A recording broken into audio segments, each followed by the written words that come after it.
Me in on the iPizzle. Yep. iPizzle. Hey, everybody. How are you today? We're good. Doing great. Awesome. Fabulous. Thank you for being here. Doing great. All right, fantastic. So a couple of things. My goal today is not to teach a class. My goal today is not to do like an infomercial by any stretch of the imagination. And so we'd like to be able to take direct Q&A. There's a handful of things I'd love to talk about that we didn't get to cover at ESO, and I'll cover some of those things. And at some point in the next probably 15 minutes or 20 minutes, I'm going to step out of this and go into a different conference for about 10 and give an update to an international group. And Joy, who's on here, Joy, can you say hello? Joy is all Hello. Sorry. You're fine. No. Joy is all things operations around KWEN's expansion network. And so what she's going to do while I'm doing that is she's going to run back through the economic models of KWEN, like exactly how it works at the hub, exactly how it works in the spokes, exactly what the fees and the fee structures are. She'll give you an update on what states we're licensed in and what states we're putting agents into right now. Like, it's an exciting time and there's lots of moving parts. And so while I bounce for about 10 minutes, at some point, I'll go to that and do that. She'll do this, and then I'll be right back in here. So, all right, with all that being said, there's nothing that's off the table for us. When we do these, nothing off the table. You could literally ask anything. You could post anything in the chat. There's no question that we won't answer directly. If for some reason I don't have an answer to something, we'll take it offline and I'll go get it and I'll bring it back. Or I'll tell you we don't have an answer to that yet, or we haven't gotten that far yet.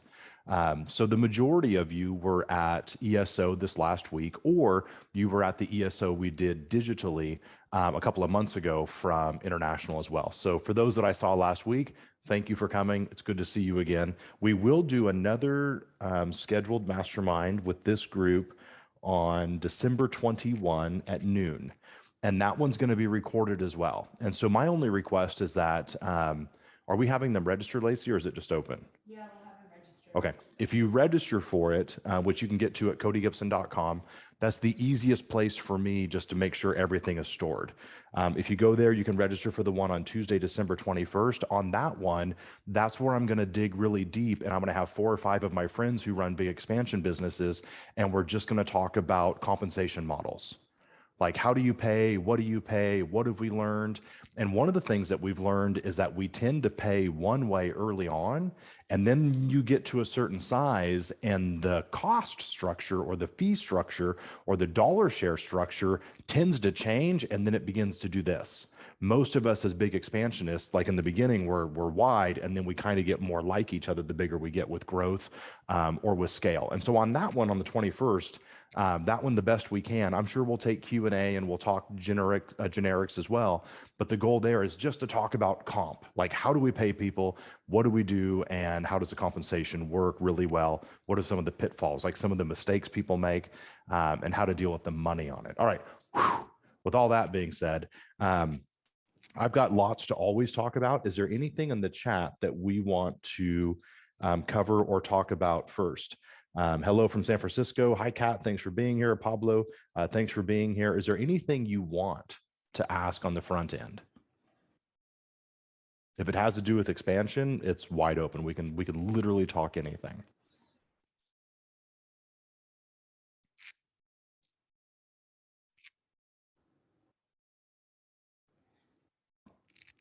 Go ahead. I see one hand up. You can go ahead and unmute and ask it, or drop it in the chat box, whichever is fine.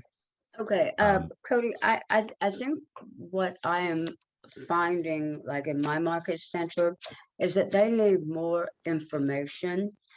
If they have agents who are either going to be spoke or hub, the actual market centers have, excuse me, have some confusion about how the process is going to be. For example, today, my MCA was asking me, will the expansion agents be taken out of the current market centers win more and put into an expansion win more. And then, so that they're having some, they don't really, I think, understand the system and how it will impact either hub or spoke in agents that they may How would you ask that in one sentence? have. um, I was with you, and then I was like, wait. If He's it was one sentence, rambling. what would it be? Okay, first, number one, will the agents be removed from the current market centers win more? That's number one. Number Yes, hang on, two, let me answer that one directly. okay, Joy, you help me with this if I misstep. The answer is yes, and then also no, kind of at the same time. Yes, that's correct. So previously we were doing MCA Q&As, or really anyone in a market center, for a couple of weeks, and it got to the point where like 2 people showed up at the last one. So we discontinued them until more of these questions start popping up. But to answer that, Barb, yes. So the current active agents that move over to KWEN will be marked as POO. So they'll just move over to a PO status so that we can maintain the profit share. And then they'll be entered into the different states expansion network market centers, in quotations, as active agents. The reason Okay. behind that, and this is worth explaining. You and I as agents, right? You and I only know one way of moving a license. We only know Right. that one way. And let me explain it like this, right? Let's assume this is my real estate license. It's not. It's a 3x5 card with a shopping list. But imagine it's a real estate license. I don't know where my license is right now. I've never been carded. Brady, no one's ever asked me at a listing presentation. No one's ever carded me and asked for my license. So I don't know where it is. It's in some binder in the appropriate office somewhere, I'm sure of it. And in KWEN, what happens is we move the license from the market center brokerage, think state government. Forget how we live every day. Just think state government. We take the state license to operate real estate business from the market center brokerage to the Keller Williams brokerage at the state level. That's all that's doing. Just the license moves, the liability and license moves, but you and I walk into the same market center every day. If we were at market center 44, we can move our license into KWEN. We're still going to walk into market center 44. That's still where we're going to go to the Christmas party. That's still the potluck we're going to go to. That's still the team meeting we go to. And the way that I look at it is the market center removes the license and the liability, but doesn't remove the human. And that's how I think of it. And it's just new for you and I. Like you and I as agents, every time we've ever moved our license, it was 100% out of this one, 100% into this one. There was no 1 foot in, 1 foot out. As far as the state government is concerned, that is still how we do it. And legally, that is how we do it. And so here's what happens. The market center, we'll take mine. I own 3 on the West Coast. We'll talk about Portland.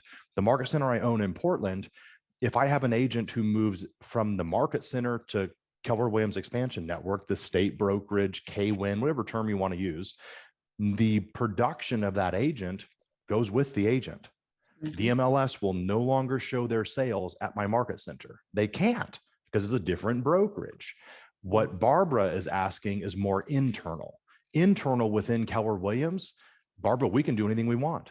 We can take the KWEN associate, Bob, who moved from the market center in Portland into the statewide brokerage, which is where the MLS will now show their production because legally that's the truth.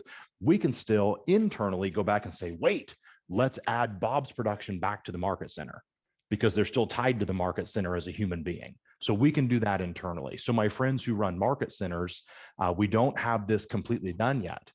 But when we have it done, you'll basically have a toggle switch where we can add KWEN back to your market center for things like production, sales numbers, agent count, like all the things that matter to us internally. But we kind of have to dance around the idea and the truth that the production does show at a different brokerage. So for my friends who own brokerages and you guys that run big teams, you're already good at this. I mean, let's be clear. We're real estate agents. So we are all number one. We are all number one at something. You might be number one in your market at selling homes with a red door on Tuesdays after 3 p.m. But we are all number one at something. That's who we are as realtors. Like that's who we are. And so we're already used to having to get creative on production. And so for me, wherever I own market centers, I already pull all the Keller Williams offices and add them all in together anyway. And my competitors already do the best they can to break those numbers and make it look bad. And so all it is marketing. And you and I both know that marketing and selling is simply storytelling. Joy, is there anything I said there, since you just got out of your chair, is there anything I said there that isn't accurate operationally? No. Are you sure? I think, yeah, because I didn't breathe for like 60 seconds. There's a high probability I said something that was not operationally correct in 60 seconds. No, I think really at the end of the day, the biggest thing, and I'm going to probably blow a lot of people's minds, and I'm sorry now, is at the end of the day, market centers are going to lose agent count because they're technically transferring out of the market center. That's not a bad thing, right? What we're doing is building out a report that will be able to tell you, here are all the agents in my market center, here are all the agents in my market center that are in KWEN. So it will be there. You will have access to that information. But at the end of the day, the person stays at the market center, their license just moves. So exactly like Cody said. And how we do that is a little bit different than a normal market center to market center transfer. There's no forms, there's no fees. We just move them over. And here's a news flash. We've never done it. Like this, let's just all breathe. We've never done it. And so we have an incredible plan. And as we do it, we're going to find something that we didn't know. We're going, oh my gosh. And then we're going to fix it. And then we're going to make it right. Like this is to me, this is the coolest part of being who we are. This is flying an airplane while you're building the damn thing. This is being an entrepreneur at its core. And for each of you, you get it. Like in my studio, I have this giant canvas and it says entrepreneur, somebody who jumps off a cliff and builds a plane on the way down. Yep. It's who I am and it's who you are. Brady, I see you've got a hand up. Is that on purpose? Yeah, it is. Actually, Cody, Joy, thanks for setting this up. I think what might be helpful for everybody is to look at each case scenario and then answer what would happen outside of the curtain, like moving the license from the market center to the state, and what would happen inside the curtain, how you move the production back, and what the financial consequences around cap, profit share expenses. If we could do that case by case, I think that's going to be a playbook that we could write down. So when that case study shows up, we know how to speak to that. Smart. So smart. By the way, for anybody who doesn't know who Brady is, you live under a rock, but let's get past that. If you don't know who Brady is, Brady, can you tell everybody your role as a segment leader? I am Director of Growth for KW Luxury, and I'm here because many of our luxury teams will want to expand. And as I work with team leaders and MCAs and OPs, I want to make sure I can speak the same language that Cody is helping write. He's one of the best I know. When you guys see something, if you see Brady's name on it, get your butt in there. If you go to reunion, you see his name on something, incredible speaker, honest, high integrity. And he's the kind of person that says things that I write down. So please get there if you see his name. Thanks, let me take a couple of the comments and questions that are in the chat real quick. International expansion, what's it look like? I'm in, my group today is in 5 countries. And what we're doing is we're doing the best we can to mirror what we do here. But what we're learning, like I didn't know this. I didn't know that in most countries, it's open listings, like completely open. I'm used to the deal where Chris, you and I are used to the deal where we take a listing and then we have an exclusive right to sell that listing.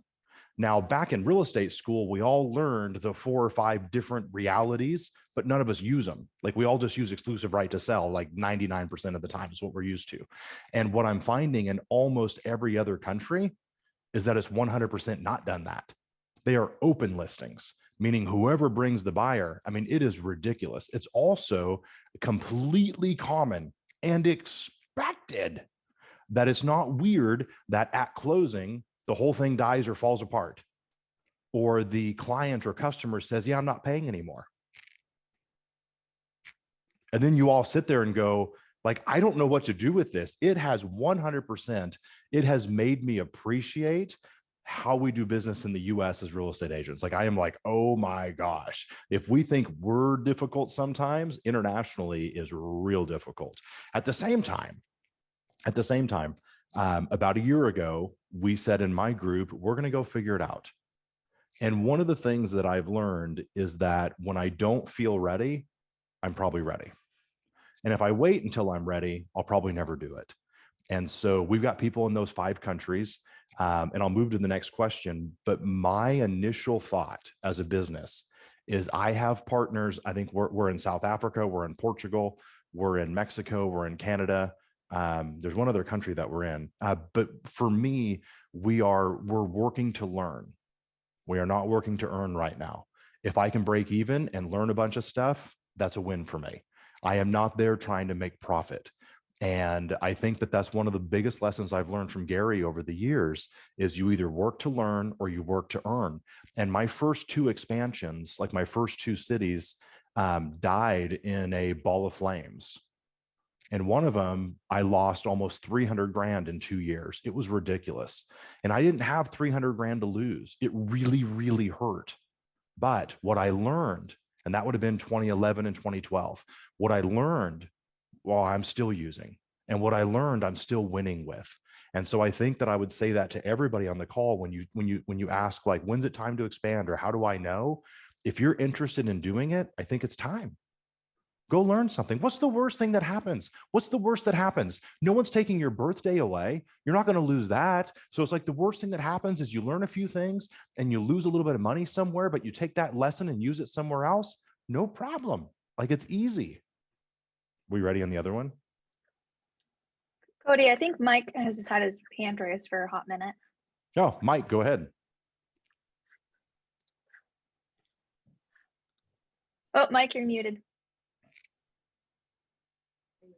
Sorry about that. Yeah, let me take Mike's question and then I'll bounce and then I'll jump in. Around, like, I don't know if it's like this in every state, but in Ohio, license law is pretty strict. And what we're doing by still being allowed to go into the market centers and office there and all of that would be no different than if I was doing that inside of a RE/MAX office. We're technically 2 different brokerages now. How can we be doing that legally? Oh, Cody, now you're muted. It's frozen. Frozen. Okay, you're All back. right, they're pulling me into that other international one. So I'm going to bounce and do that for 10 minutes. Joy, if you'll take this question and then go through the KWEN, the economic structure and model, I'll be back in 10 or 11 minutes. Yep, sounds good. Mike, do you mind repeating your question? hi, Mike. So we can all hear it again. Okay, so I'm just wondering, and it's not going to affect me because I'm not going to be going into the market center that our hub will be officially affiliated with, or whatever you guys are labeling it as. But legally, license law doesn't allow you to be inside of another brokerage. It would be like if we went inside of a RE/MAX office and had office space. Legally, I don't think you can do that. How are we getting around that? So you're not, their license is not being held there at all. No, What? I understand that, but they have these crazy things that you can't even be inside of there, because if you somehow could have access to files that are in a different brokerage, I mean, maybe I'm wrong, but I know you're not even allowed to have an office within an office with a sign on it. So let's say I had an office inside of the market center while I'm a part of KWEN. And I had a sign up there that said, our name and then Keller Williams LLC versus Elevate. And I would never do that, but I'm just saying that's illegal. Yeah, some states are different. Right. Some states don't have those rules. Okay, so what happens in the states that do have those rules? Should it cause us a problem down the road? In those states, under the old expansion, it wasn't a problem because you were not affiliated with that market center. You were just receiving referrals for those people doing business in that spoke. yeah, I think it's a couple of different things. In the states that don't allow 2 brokerages to be under the same roof, we just go get a different office with a different address. When it comes to a hub and a spoke potentially being in the same market center, or you keep your hub at the current market center and you move your spoke over to KWEN, then it just turns into what it normally is, like a referral. The licenses, the physical licenses, move to the statewide brokerage. Okay, yeah, no, I get that. Okay, I mean, Yeah. It's probably not going to be a problem, but I think legally it is. In some states, yeah. Barb, go ahead.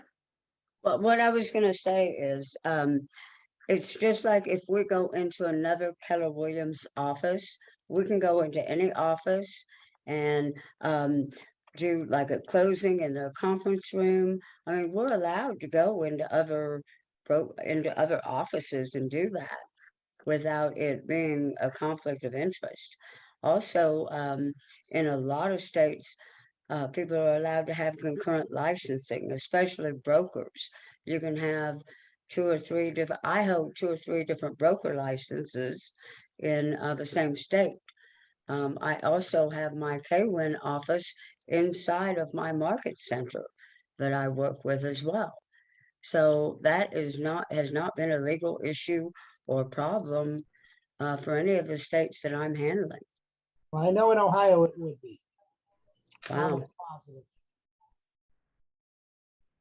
Yeah, Ohio, in addition to a couple of other states, require that the broker of one brokerage cannot be the broker of another. And that's when we just hire a different one. Barb can be the broker of whatever she wants, pretty much. Maybe I need to move. I don't know. Don't go to the far East Coast. They have Mhm. crazier rules, I think. Okay, thank you. Yeah. Brody Broker raised his hand. I can't see your face though. Yeah, the question I think I had was just if we want to open a location in an expansion location, a physical office, how does that work? Does that just become a branch office of the statewide brokerage? Yeah, in the states where it's required to be, we just register it as a branch. And that's no matter where we expand to, that's allowed? Yeah, some states don't require you to label it as a branch if you just go out and get your own office, as long as it has proper signage and things like that. Some states require it is like with the commission as a branch office, you have all the proper things. And we just play that one by ear and register what we need to. Awesome, thank you. Yeah. Hit me with the hard stuff. Anyone else? All right, Joy, I'm back for a few minutes. I have, I'll be on the iPad for a minute. I basically have 2 Zooms going at once, and I'm just waiting my turn on the other one. I had made the comment in here on trademark. Can I talk trademark for just a second? Biggest challenge here on trademark, if you can do it, it's not difficult. It's not complicated. It's not difficult. There's services and there's trademark attorneys. If you need a trademark attorney, I have a good one in Oregon who can work trademark anywhere in the country. You can expect about $2,000 or $2,500 to do the research to make sure and prove. And the biggest thing on the trademarking isn't so much that it can be done. It's an attorney saying, I believe it can be done. Then they run it through the trademark system and they can actually go and protect it. You can expect $2,000 or $2,500 to do the research. And I'll tell you that number one, like my group, and I said this in the chat, United Home Group, impossible to trademark. Can't be done. Can't be done because they're all universal words. United Home Group. That would be like trying to trademark the word sky. It ain't gonna happen. You can't trademark it. You can't own it. The best advice I've been given from trademark attorneys is that's why companies do things like Xerox. Xerox is a made-up word. Nike, made-up word.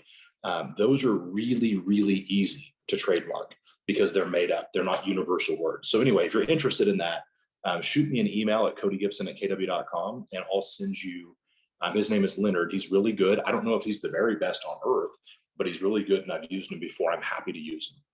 Are we going to discuss commission splits for agents on our team? Yes, we talked about that in the very beginning. That's going to be on the mastermind. Is it the 21st, Lacey? That's the mastermind on the 21st.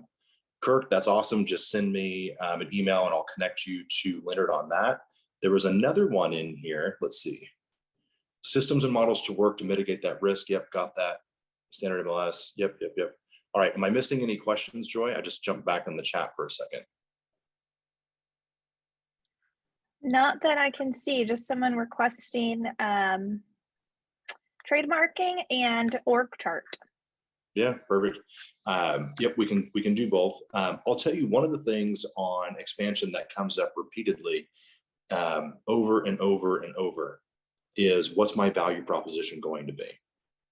And I would tell you that it's more important to spend time on what your value prop is. In other words, answer the question, why would I be a part of the group? Like, why would I do it?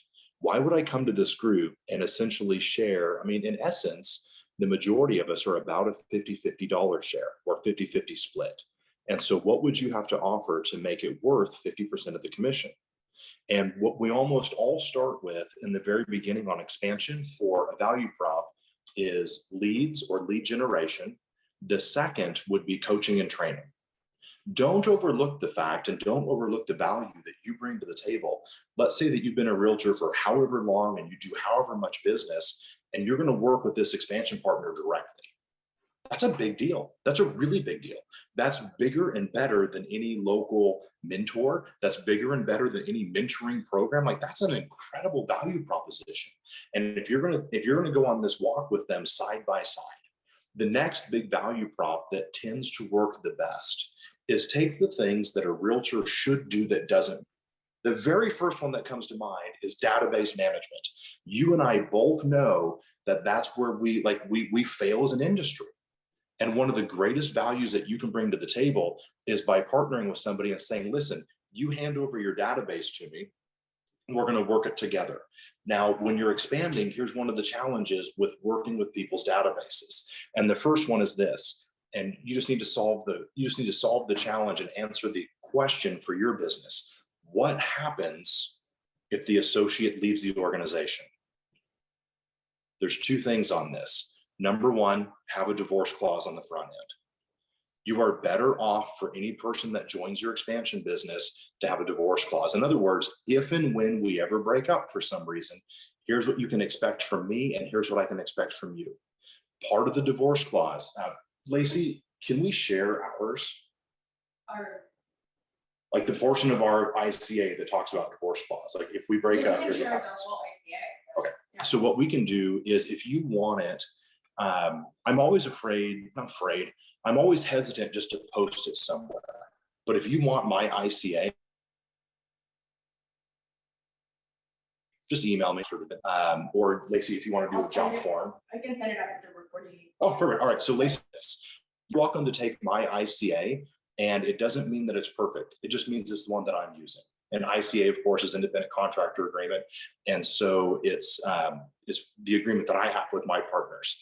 And part of it, that divorce clause, what to expect from me and what to expect from you. Anyway, my point, the reason I got off on that whole tangent was, if you're going to do database management for people, and you should, if you're going to do database management for people, my suggestion there is you do where I ended up. And it took me 6 or 8 years to get there. Here's what happens. If you join my group, you bring your database in. Let's say that you've got 200 people in your database today. If you leave my group, or if I let you go from the group, I'm going to give you back your 200 people. However, the 200 people that we add to the database while you're with me, that becomes us. That becomes ours. And here's my commitment to my partners. If you ever leave, or I ask you to leave, you could take those 200 with you, but I'm going to keep them also. Meaning we can both market to them. Now, here's why I'm totally fine with that. Number one, the consumer's not a cow. Nobody owns the cow. Nobody owns the sheep. And I've always assumed if someone's in my database, they're in somebody else's database too. No need on the emails for the ICA. We'll just send it out with the recording. Nobody owns anybody. And so I'm assuming that they're not only in mine anyway. But here's the other reason why I'm completely okay with that with my partners. I'm going to assume the majority of them, if they leave the group, they go back to being an individual realtor, which means their life looks like this. They work real hard, they get some deals, they work with the deals, they bring their database back, they get busy again, they drop their database, all the things that we do, all the things that I would do, except for the fact that I've built an expansion business that doesn't know how to stop. And so when I bring someone's database in, I don't know how to quit marketing to it. And so that works really, really well. Works really, really well. There's also, let me see, make sure that I had 2 other things I wanted to make sure we talked about, but let me grab any questions that are in the chat real quick. ICA, we'll send those out. Awesome. At 10 locations and around 150 salespeople, what would you say the administrative org chart looks like? How many salaried individuals? For me, everybody in my operational side is salaried. I don't love paying on commission on the operations side. I don't love paying based on bonuses on the operational side.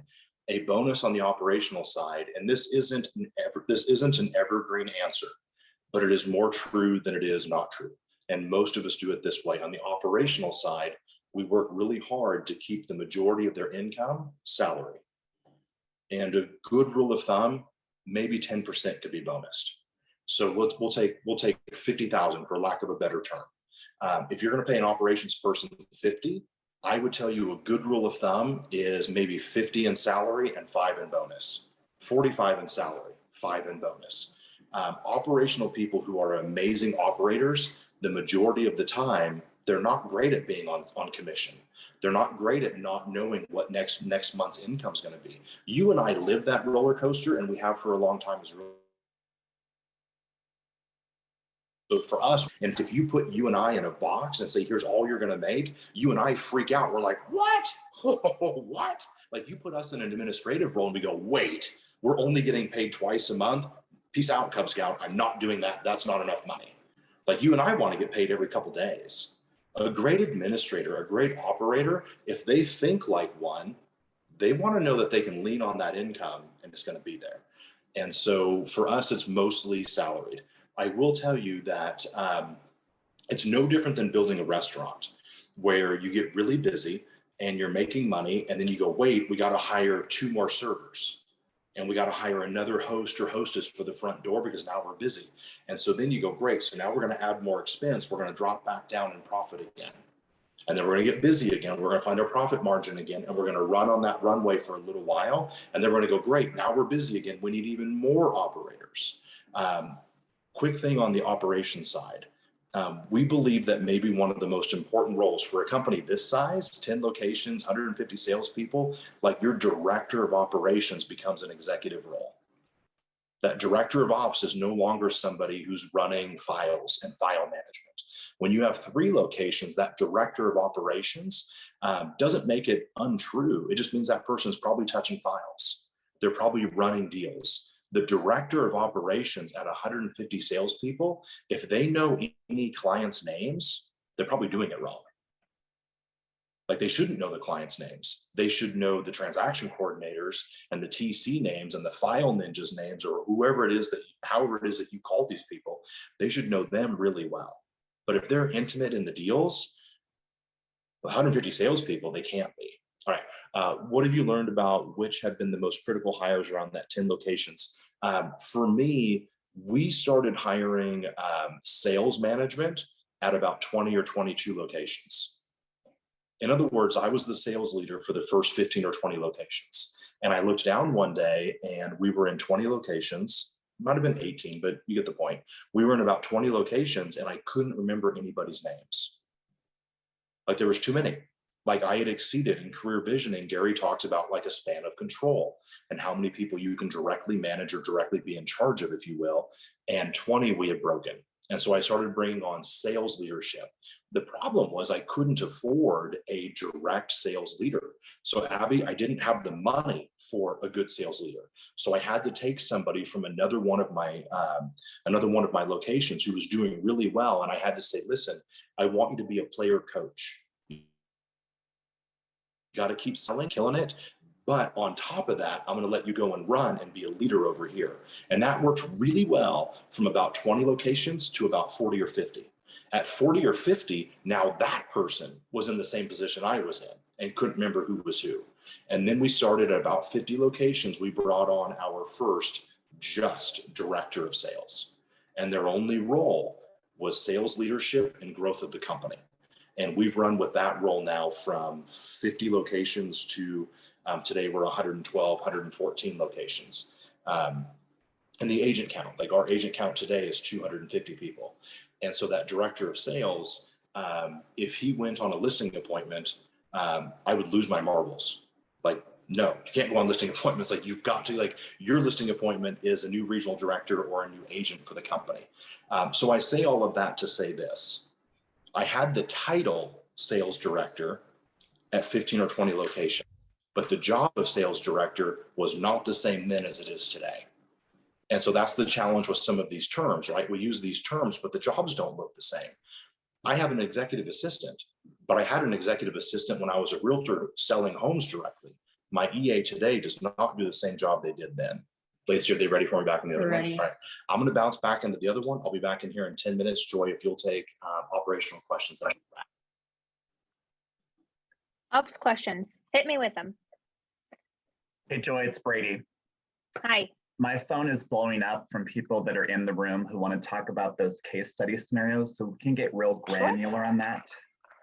Yeah, can you give me something to start off on? So here's what I'm noticing, and correct me if I'm wrong. There are about 4 scenarios that I think we're going to incur most of the time. The first one is, what happens when an existing agent on the Market Center roster wants to stay with the Market Center and add a spoke agent? What happens then? The second scenario I see is when an existing agent wants to move to KWEN, what happens to the existing Market Center from a financial standpoint, i.e. capping, profit share, logistics? Then I think the other 2 scenarios are when a new agent wants to sign on with the Market Center, and then they want to have a spoke agent with KWEN, or when the team leader of a Market Center identifies somebody in their geographical area who wants to start with KWEN. And I think those are the 4 most common case studies we're going to deal with. Okay, I just wrote really scratchy notes, so Okay. I hope I remember them all. So the first scenario is we've got an existing agent on a Market Center roster, and Barbara, I'm leaning on you because you know this well. An existing agent on a Market Center roster wants to stay on the Market Center roster, but they want to have a spoke agent, so they're going to join KWEN. That's scenario 1. Okay, Walk us through what happens on the benefits, the process, the consequence. What happens to that? Yeah, so is that person that's at, I think I'm echoing off of Cody. Okay, is the person that wants to stay at the Market Center, is this already expansion agent? Is this a hub? They're an agent. They've never expanded. And all of a sudden they're like, wow, I want to have someone that's going to be 3 hours away in my state, and I want to have a spoke agent. Okay, so they want to turn themselves into it. Yeah, in other words, translation, we don't want them to go to EXP. We want them to stay in the Market Center, and they can expand through their expansion network. Yes, okay, perfect. So if this agent is they're brand new to expansion, the agent at the Market Center that they're staying at would become a hub. That would be their hub, essentially. So they would stay, nothing would change for them. If they were to add an agent in a different location and they're expanding their marketing and their brand, they would become a spoke. And I'll define spoke really quick. So the hub is where an agent or a team originates. The spoke is any location that they expand into. So those are the 2 terms, hub and spoke. I see some questions coming through, so I want to make sure I answered that. That spoke agent, from a financial perspective, if they're brand new to KW, they're going to get on a $5,000 cap, and all they have to do is pick a Market Center. So if they're brand new to KW, they have to pick a Market Center so that we know where they're coming from and where to send company dollar back to. So essentially that Market Center just got $4,500 for just existing. And that would be their spoke. If they are a brand new, or I'm sorry, if they're an existing KW agent, they would have to pay that Market Center their current cap for 1 year. So the same way that it would work if you were to transfer from Market Center A to B. Brand new, $5,000. Existing, current Market Center cap for a year. Does that answer that question? Yeah, and I want to make sure that everybody in the room, if it answers their questions, because I'm getting a lot of text messages. So let's be real. I'm working with Joy. Like I'm wanting to, yeah. So Mike, you've got your hand up. Yeah, Joy, what you just said about what you and I talked earlier about having to keep that cap for a year. So the husband and wife that I talked to you about this morning, they just reset in November. They're about to cap now. You and I originally talked that everybody keeps their original dates. So if they're capped now, what happens with them as far as the $18,000? Are we to assume that that Market Center now received their $18,000 just happened in a month and a half? So they're pretty good until next November? So their cap and the amount that they've paid would stay the same. So the year starts on the date that they transfer, not on their cap or anniversary date. So from today, let's use today as example, December 15th through December 15th, If they've capped in between that time, then they've capped in between that time. But their cap will reset on their anniversary date. And then when that year is over is when their new cap with KWEN will start. All right, If so that makes just to sense. clarify, they just reset in November, and then they're gonna cap this month of December. They join us next week. Uh-huh. They're gonna stay capped until next November when they reset. Right. If they happen to have capped already, then they've capped already. And the Okay. assumption is that they've already paid that to the market center. So Perfect. that year, if they haven't capped, will stay the same. So when they reset next November, they'll reset at the 5,000, correct? Right. Okay, thank you. Perfect. And that's for the spoke agents. Now, is the hub agent always going to keep the market center cap? That's Yes, what I hub understand. hub economics don't change. Any hub agents Right. on a hub cap stay on a hub cap. Right. And now, are they considered KWEN or are they the market center? Like, It depends on if they move or not. if they're the hub, they can move to KWEN. Yeah, but they will But- stay at the same financial model. Got it. That's what I had understood, but I wanted to make sure. I want to get, Joy, if I can, I want to get really clear on that because I think there is some confusion. So that second scenario is if we have an existing agent on a market center roster and they want to move their hub to KWEN, they're still obligated to pay the same cap to that existing market center Yes, hub economics do not change under any scenario. under any scenario. The benefit of moving a hub is that the hub and the spokes would have the same brokerage. They'd have the same marketing. They'd have the same logo. They'd never have to have a different sign or different rules. And if they're in the same state, it obviously makes it easier. Even if they're in different states, all of that marketing and branding would stay the same. Okay. But sometimes it doesn't make financial sense. A lot of teams want to keep their hubs where they are because they want to, and they can. So the headline news is that under every scenario, the hub economics never change. Right. Okay. Now, only caveat to that is KWEN charges its own monthly fees. So the hub market center won't charge any more monthly fees because they're technically going to be under KWEN. So we would assume those $65 a month monthly fees. That's the only thing that would ever change for them. So I'm talking through this. So the consulting conversation with an existing market center leader with an existing agent who wants to move outside of the market center. One is they're still going to pay the cap because the hub economics don't change. Right. But then we start talking about rent that they may have to pay because if they're moving outside of, right?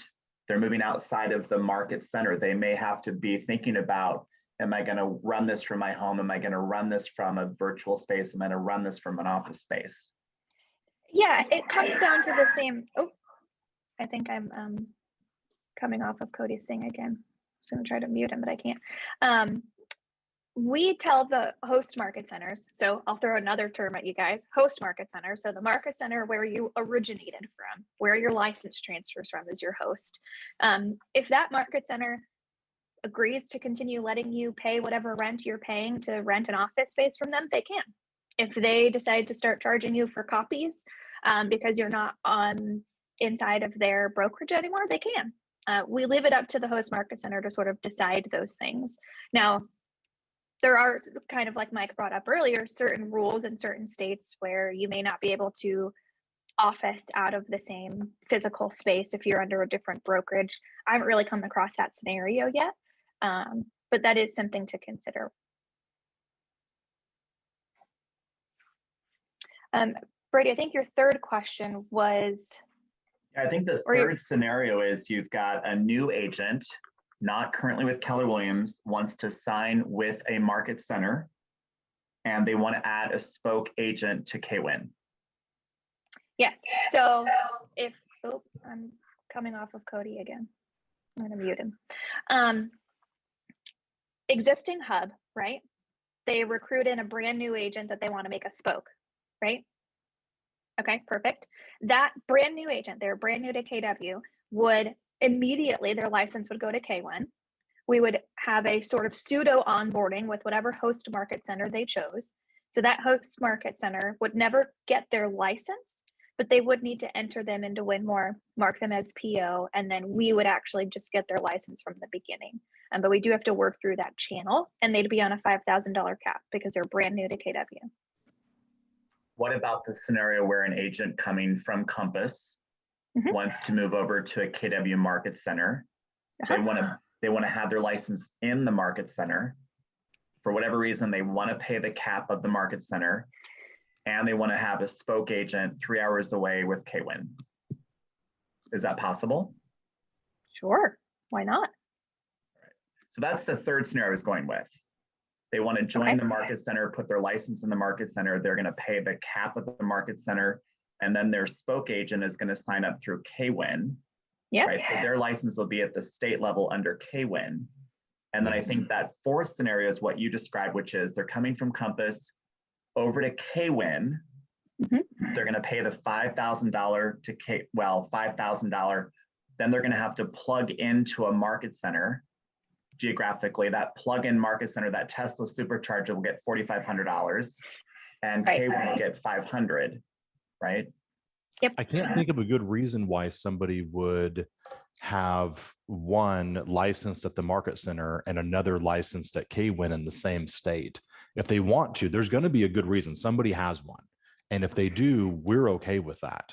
Though remember, like one of the benefits of being in KWEN in both is that you have one set of rules. And then you have one logo to use. So if they want to, we will. So Cody, what we're seeing right now in California, primarily for luxury, is when let's say they're in San Diego, KW San Diego, and they move to the state level. They come over from Compass, they move to San Diego, KW San Diego. Some of these agents like the DBA. Yes. That reads KW San Diego. Yep. Because if they move their license to the state level, the competition's like, well, he moved to Sacramento. Which is not the same as San Diego, I'll have you know. Yeah. Two very different addresses. Yeah. Yep. That's come up a couple of times. And one of the things that we're working on is like in some states, we can do like a branch office, and we can have a branch office in a location, because you're right, no agent in Santa Monica wants to have a Sacramento address. Like those things, like they don't jive, they don't work like in those markets. Like in Oregon, I don't know that it matters in Oregon. Like, I don't know, it doesn't matter to us as much, but in other states, like it's a big deal. Like no agent in Miami wants to have a address of Tallahassee. And so we're working on, can we do like branch offices and use more localized addresses? Let's see, Peggy, you asked, all KWEN agents pay $65, commercial pay that fee as well. Yes, correct. Joy, anything I missed while I was on the other one that you needed me to answer? No, I don't think so. I was going to, like there was a question in the chat, is 65 the flat monthly fee regardless of state? Yes, Peggy answered that. Brady, did I answer all your questions regarding market center financials and how those go back and forth? Yeah, because my phone's no longer blowing up, so I think we're better. Good. Yeah, it's Cody and I get the most questions around those scenarios, and so the more we can say it, the better, because then hopefully more people will hear about it. One of the things that I would push you to do if you really want to build expansion, again, your first 2 or 3 locations, my advice is those are working to learn. If you could break even or make some money, awesome. So good, perfect. Easier today than it was 5 or 10 years ago to make money because we have more mistakes that have been made, so we know more things not to do. But I would just take the onerous off of, hey, this has to work. And instead, what am I going to learn from it? And whatever lessons you can learn from locations 2 and 3, what you'll also find is that it exposes all the problems in your hub. So let's say, Megan, that you're an incredible agent in City 1, and you go, cool, let's go see if my system is going to work in City 2 and City 3. The second you go and do it, it's going to stress test City 1. And you'll realize really fast how much of your business is run by leadership of walking around. You'll realize really fast how many problems you solve because you're sitting across from the person. You walk into the market center in the morning and you high five and you see the person at the water cooler. You walk past the room where your agents are at. You hear them talking with someone. You go, hey, hang on a second. Say this next time. Try this next time. Hang on, let me grab the phone and let me make a call. Let's do it together. And things look amazing. And then you go and you launch in 2 cities away or a state away, and all of that stops. You don't have that anymore. You don't have that leadership by walking around. And all of a sudden you realize all the holes in your business. Now, since I mentioned holes in your business, let me say this. You're in good company. I don't know anybody who doesn't have them. If Gary was on here right now, he would say, cool, do you want to hear about all the holes I see at Keller Williams? He would say, we've got this we're working on, and this, and this, and this, and this. And he would say, as great as we are, we've always got a handful of things that we're working on. And so don't feel bad. Like, don't think that you're the only person on the planet who realizes, oh my gosh, like I've got all these challenges. Welcome to Earth. Like here's the deal. That's how we all look, Scooter. Everybody has that. We all have that. And I just think that as agents, we have this incredible knack of being really hard on ourselves and expecting something that isn't even attainable anyway. Instead, what I would push you to do, it was what Zig Ziglar used to say, right? He always said KNI, constant and never-ending improvement. Just get a little better tomorrow. If my company's better today than yesterday, that's called progress. And I'm going to bed tonight and I'm going to wake up tomorrow and be a little better tomorrow than today. And remember, an inch forward remains forward.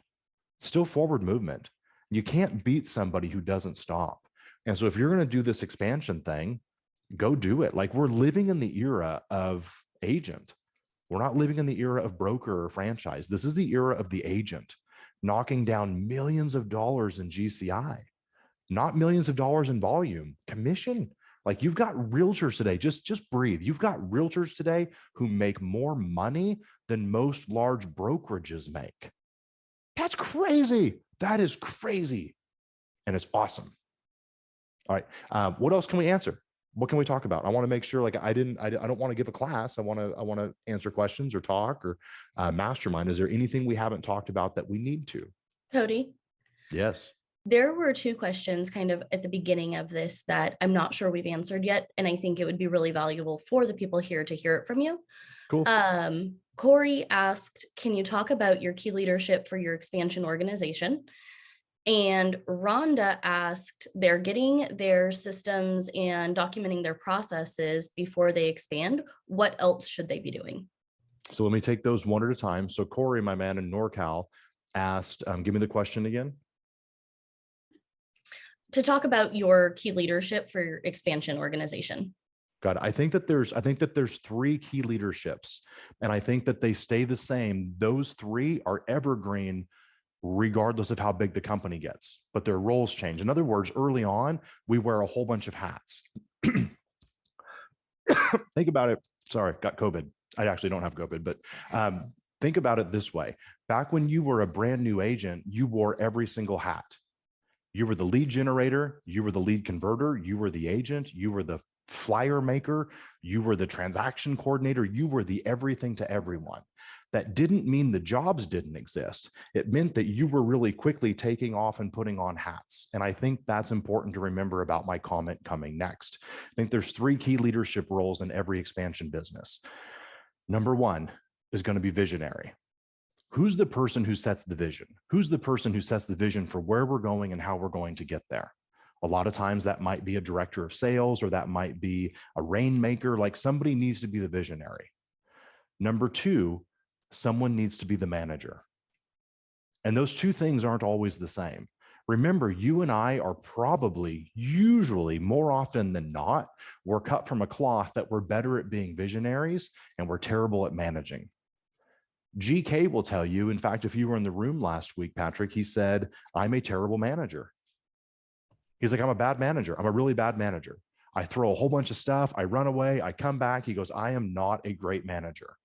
He said, I'm a great leader. I'm a great partner. I'm a great teacher, all those things. But he knows, and he'll tell you, I'm not the world's best manager, but the company needs one. And usually that falls on the back of an operations director, which early on in the company is probably going to be your main assistant.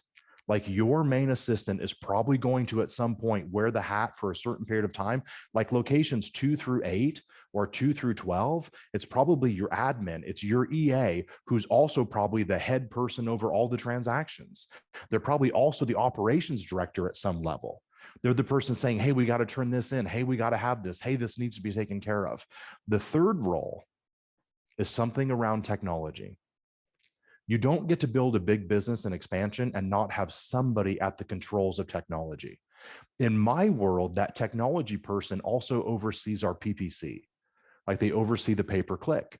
And whether you do pay-per-click or you do ads on Facebook or you do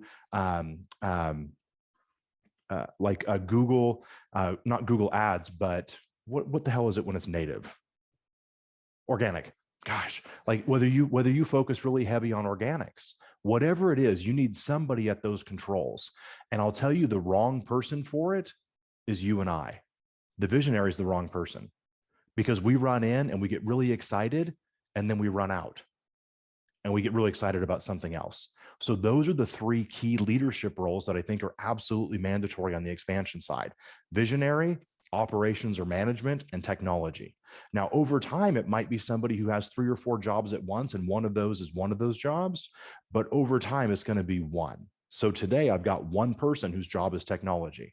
I've got one person whose job is operations and management. And then I've got one person whose job is visionary and leadership, right? Over time, they'll grow. And over time, you'll be able to pay them more money. And let me say this about money real quick. When you're hiring these roles, I remember Gary said this in a mastermind once, Deborah. He said, when you can slide a job offer across the table to someone that pays them $1 million, your whole world will change that day.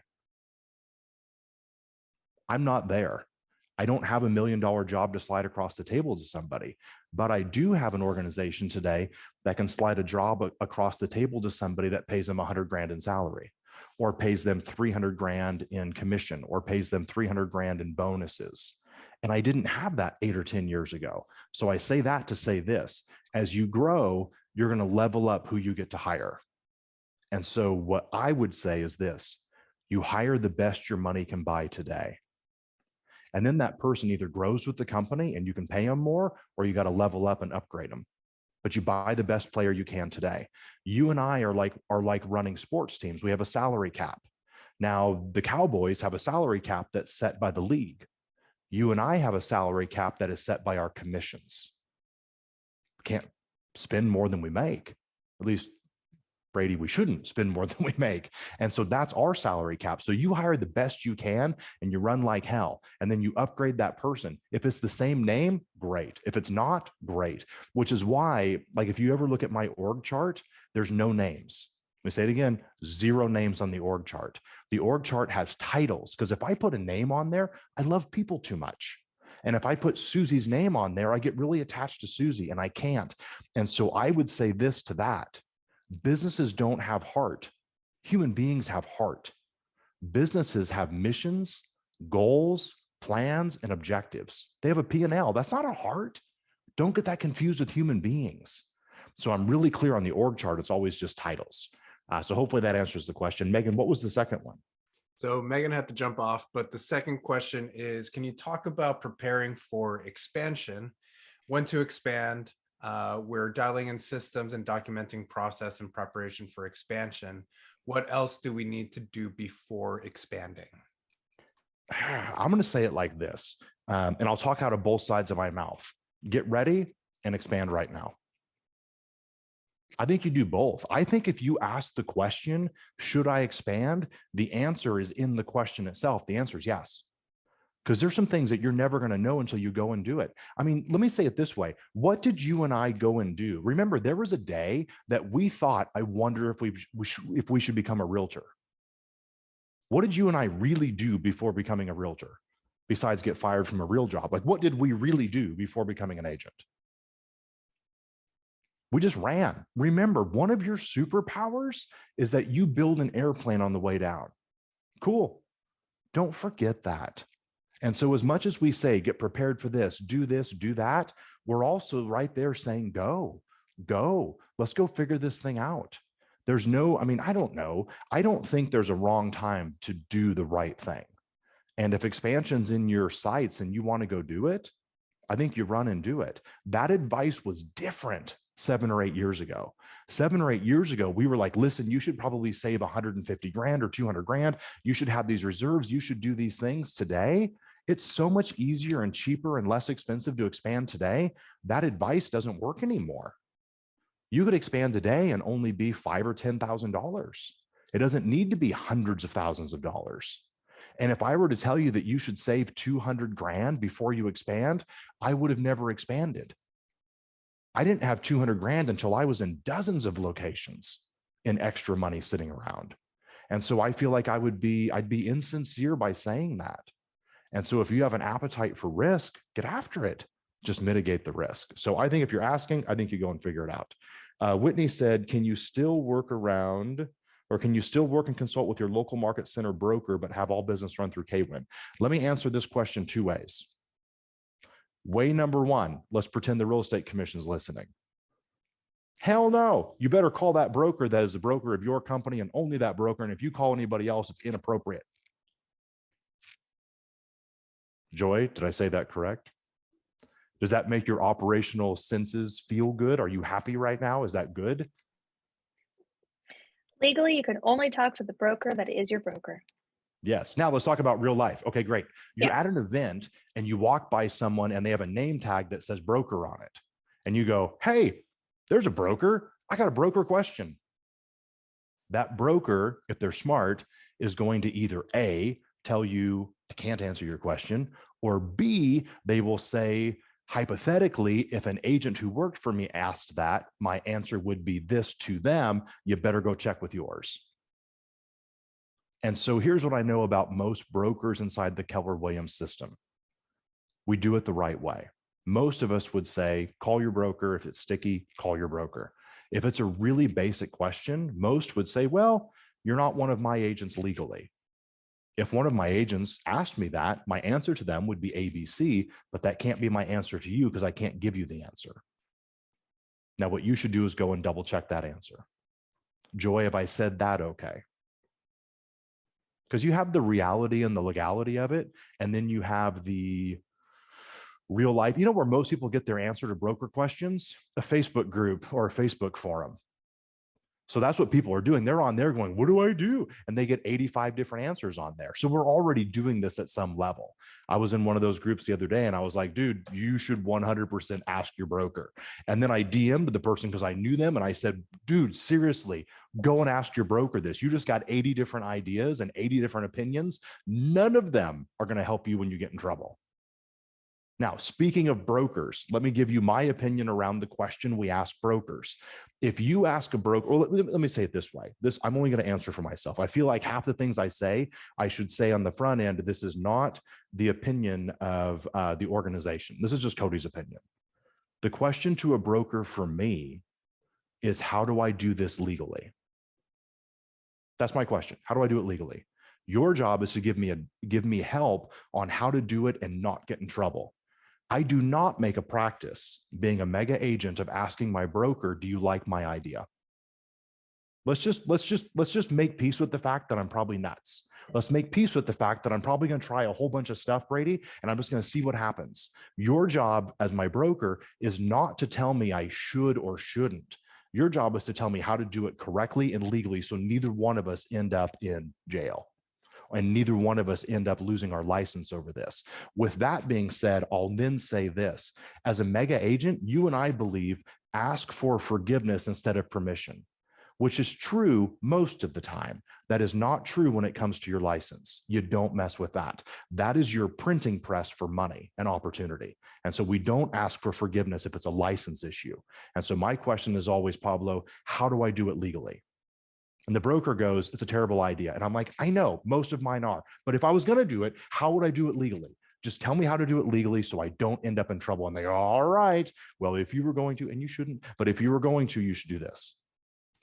I also don't ask it was Gary who said last week, he said he quit asking his CPA for financial advice because he makes more money than his CPA. He said, I ask my CPA what is legal and not legal around my taxes and my bookkeeping. I do not ask my CPA advice on how to make money. And so I think that's a really important thing for us to remember. All right, so don't get bogged down on getting ready to get ready. Barbara, I love that. Would you at least suggest for us to research the markets prior to expanding there? Sort of. Two answers. Number one, if you're ink blotting and you're here and you're going one city over, how much research do you really need? You probably know exactly how that business is done 15 miles away or 20 miles away, probably not a whole bunch of research. If you're going to go from one city to 400 miles away or 800 miles away, there's a handful of questions that need to be asked. Number one, what are the legalities in that state? If it's in your state, you probably already know the legalities. If you stay in KWEN in your state, one of the benefits of KWEN is that you have one set of rules.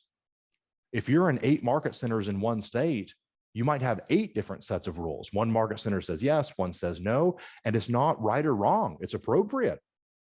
If you join a state brokerage, then you have one set of rules. In the very beginning, we used to spend weeks and weeks researching a market, and we would research who does the most amount of business there, how much lead generation is done with internet leads, because we always built our businesses early on with that.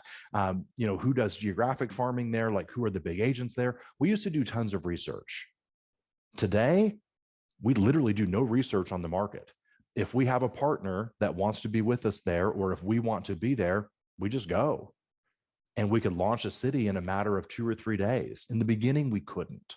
In the beginning, it was very slow. Like year 1, 2, and 3, I launched 1 or 2 cities a year. Very, very slow. After about 40 cities, it wasn't that big of a deal anymore. You can just launch one and run. So I can't give advice other than to be honest about it. I don't know what all research you need if it's one city over. If you're trying to go from New York to Hawaii, there's probably some research, like how do they do business there? What's the norm there?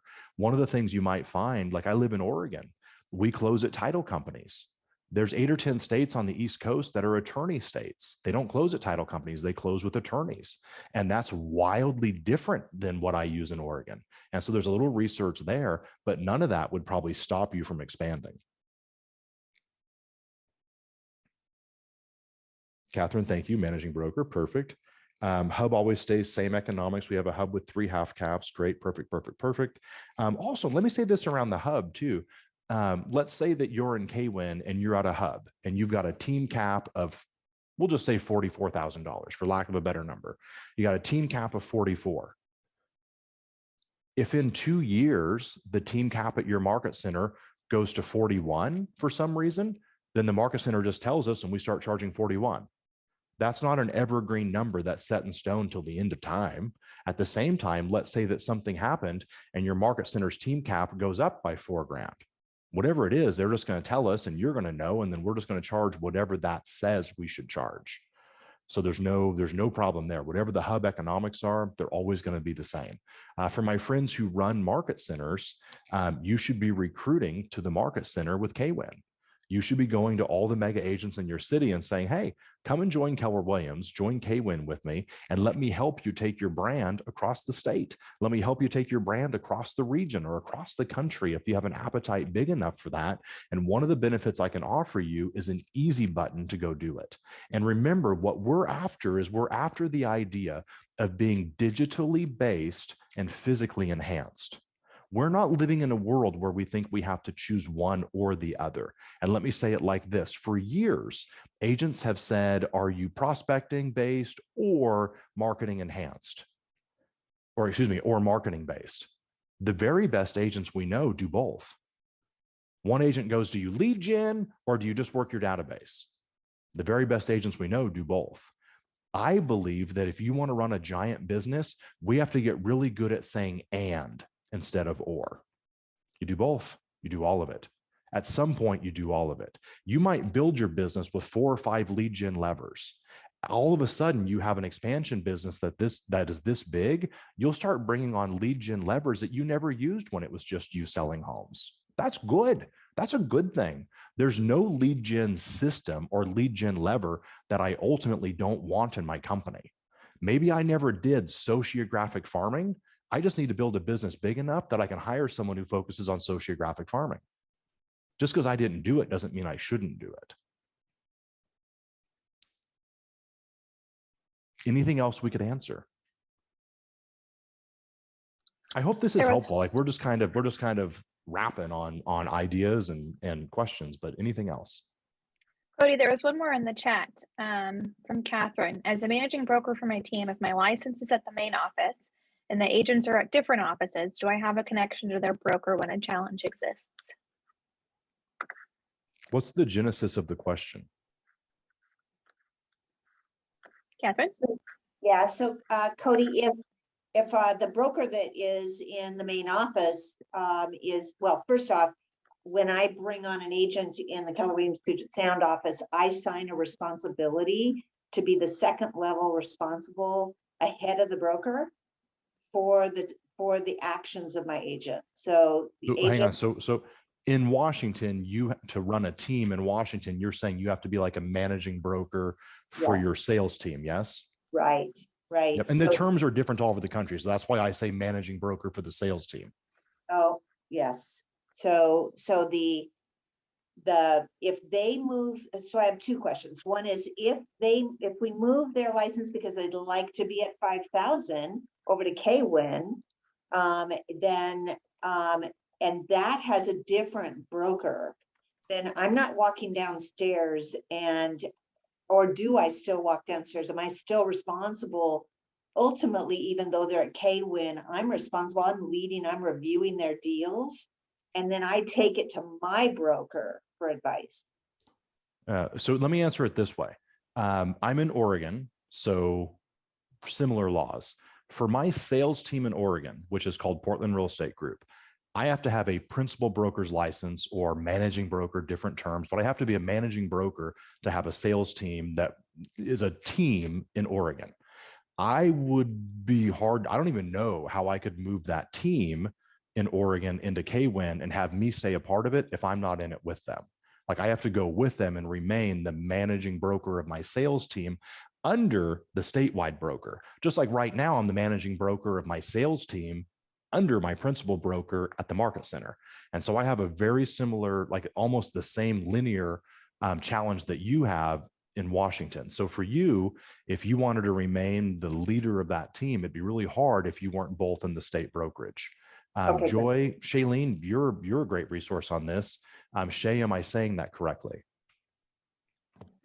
Yeah, the rainmaker has to be at KWEN because in Washington, the rainmaker has to have the managing broker's license. Yep, okay. Underneath the principal broker. Correct. Yeah, Cody, I think it comes down to like the whole team or no team. Everyone on that team has to move their licenses if they're in the same market center.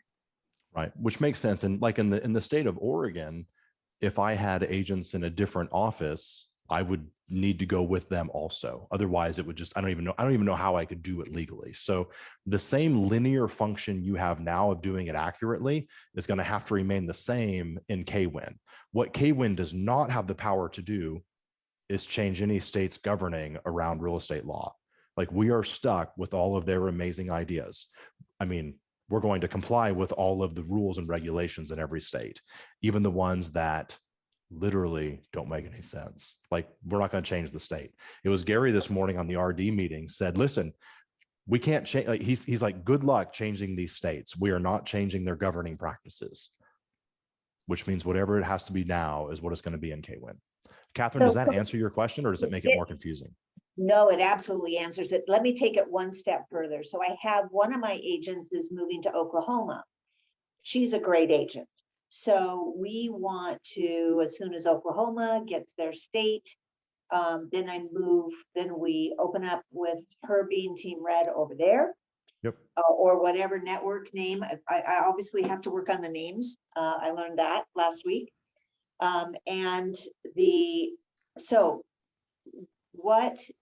As I'm managing her, providing her with opportunities, am I still a reviewing broker for her? Two things. Don't use the term managing for an agent who's not in your state under your broker supervision. That's why we use terms, and this is so good for everybody to hear. We use terms like coaching. We use terms like network. We use terms like referral. So my partners, so I'm licensed, I am only licensed in the state of Oregon.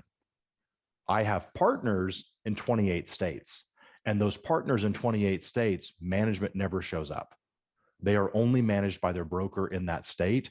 Anything else is a no-no. Don't go down that road. Make sure that your ICA is things like network. Make sure your ICA is things like coaching. Make sure your ICA is things like support. Those things you can do in every state.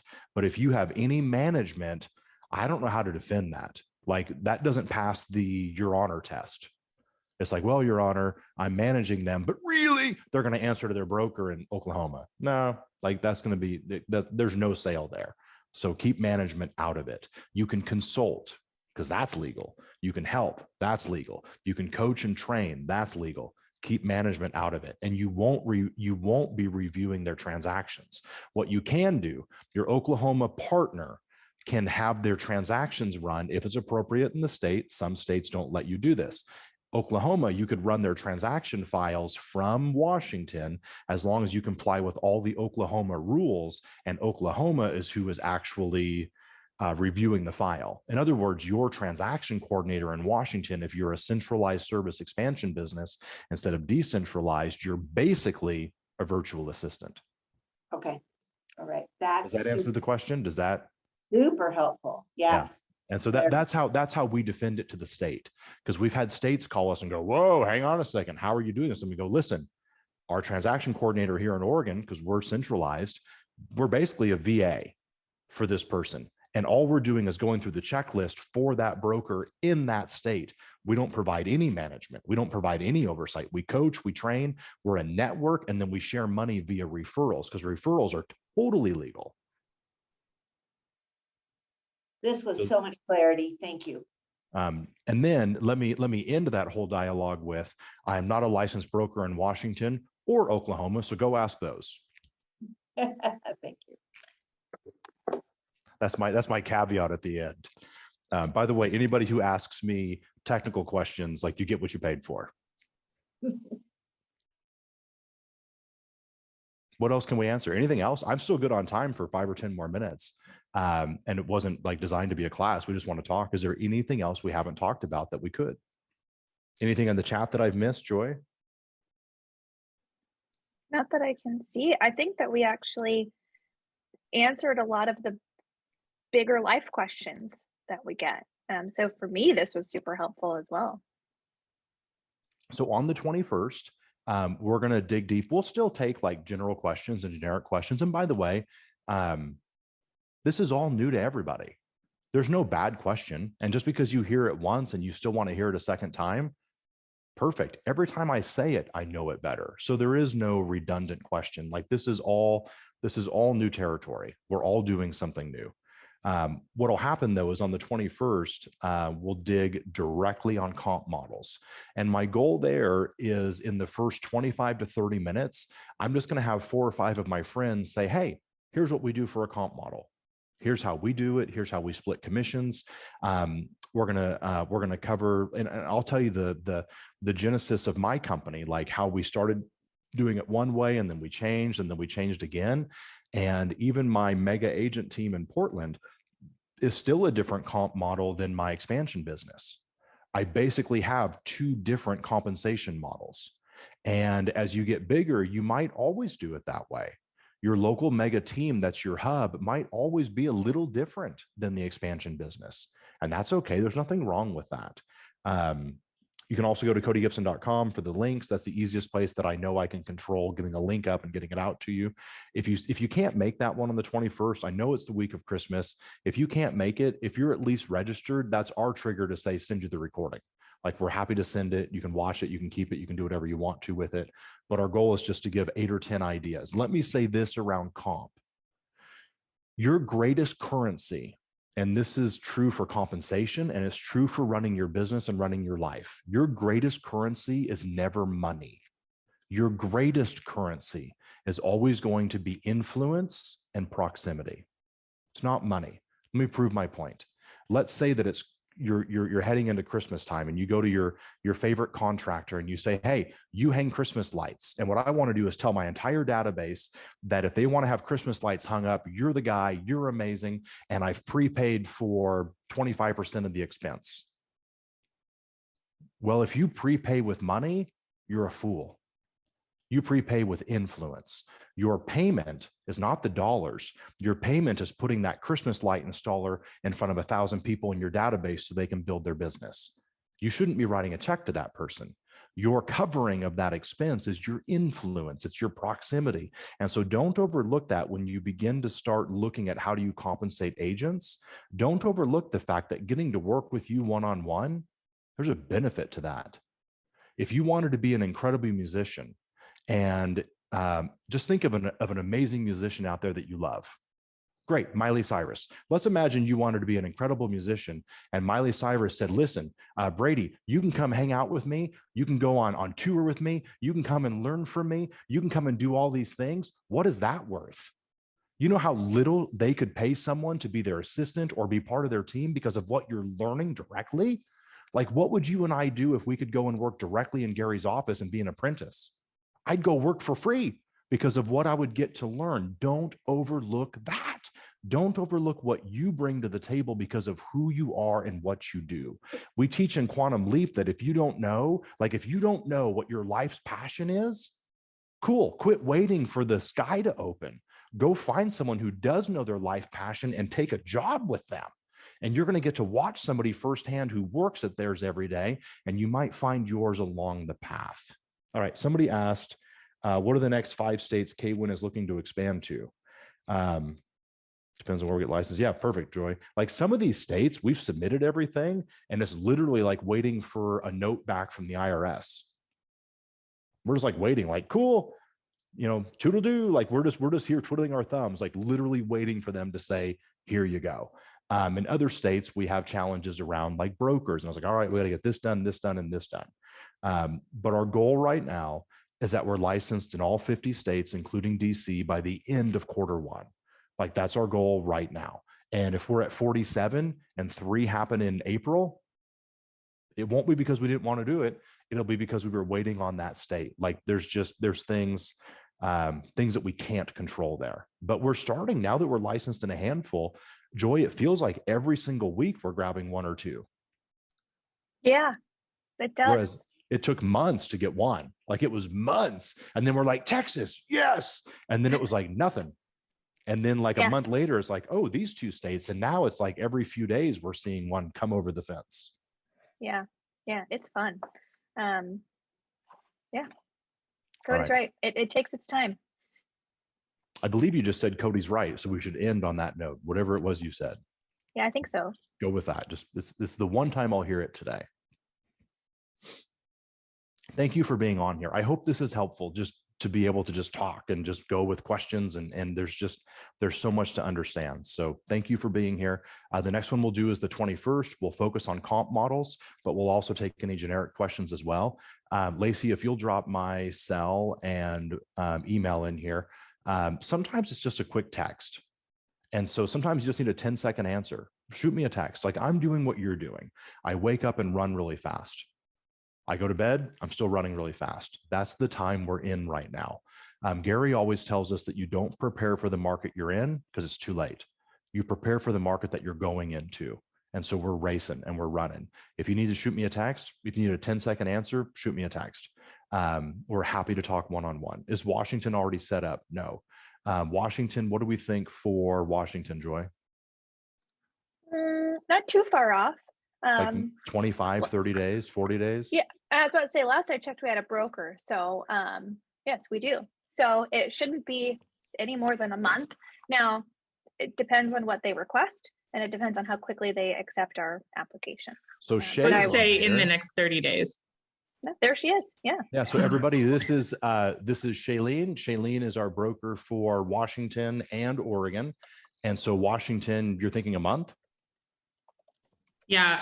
I mean, it depends how much the state, how nice they are to us, but I would say in the next 30 days. Do you think if you use my name, it'll help? No.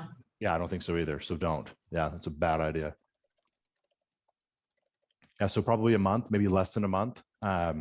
California, Chris, my man, California, probably when MREA 2 comes out, probably the same week. Chris, you've been around as long as I have. I know that you get it. California, like our best guess, Joy, are we thinking like February, March, California? Am I close? Am I allowed to be like super transparent and honest? Yes, I- yes. I've sort of shot 100%. myself in the foot already. We're struggling to actually get the entity up and running. So we have a broker, we have what we need, but they just don't, California doesn't like us. So we're working on getting the entity registered, and then from there, it should be pretty quick. Right. We do know this. We do know that there's two absolutely for sure completely digital companies who are licensed in the state. So we do know it's possible. We do know the runway's there. We do know the pathway is there. And so the challenge that we get back, we're just having to struggle through it. There was another state, I won't say where, there was another state that we had to literally threaten to sue them. We had to go to the commission and say, we don't know what to do beyond this. We've done everything you want. You've approved it for these two companies. We've done everything. Do we have to have our attorneys call? And that kind of got it over the edge at the very end. Not saying that's what we're going to do in California. That seems like a terrible idea. But we know it'll happen. Like we know it will happen. We just don't know what day. It's a hard one. Because California DRE sucks. Just make sure you put quotations around that so I can post it online and tag you in it. Perfect. All right, guys, thank you so much for being on here. Brady, thanks for being on here. Shay, thanks for being on here. Chris and Joy and Barbara, the whole team, thank you for being on here. Nikki, it's good to see you. Happy birthday last week. I'll just keep saying it every time I see you for at least a few weeks. We'll see you guys on the 21st. Have an amazing day. Thank you.